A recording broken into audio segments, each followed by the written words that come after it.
Guys এয়া আমাৰ দিঘিৰ পাৰ বালিহঁতৰ ইয়াতে এটা শিৱ মন্দিৰ হ'ব এতিয়া বৰ্তমান ইয়াতে আমাৰ পূজা চলিয়ে থাকে।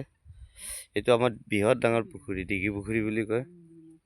এইটো বৃহৎ ডাঙৰ পুখুৰী চাওক ন ইমান ধুনীয়া পুখুৰী। এইজোপা ডাঙৰ তেতেলী গছ হয়।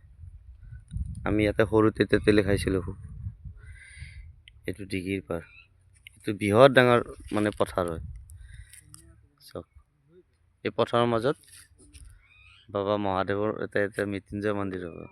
নামটো মৃত্যুঞ্জয় নহয় বাৰু, কি দিয়ে নাজানো ৰাইজে। শিৱ মন্দিৰ হ'ব আৰু এটা ডাঙৰ। ইয়াতে 1 তাৰিখত মানে ডাঙৰ এটা পিকনিক প্লেচ এটা হয়। বহুত দূৰ দূৰণিৰ পৰা মানুহ আহি ইয়াতে পিকনিক খায়। এইটো চাওক এইখন মোৰ বাইকখন। এইকেইটা ল'ৰা বহি আছে ইয়াতে। আহি ইয়াতে অলপমান বাবাৰ ওচৰত বহে, বাবাক অলপ চাথ দিয়ে আৰু চবে ৰাতিপুৱা গধূলি ইয়াত মানুহ হৈয়ে থাকে দিন ৰাত। এইজোপা গছ ইয়াতে বাবা চব ভাল লাগিলে এটা লাইক কৰি দিব চবে। চবে আহিবই ইয়াতে।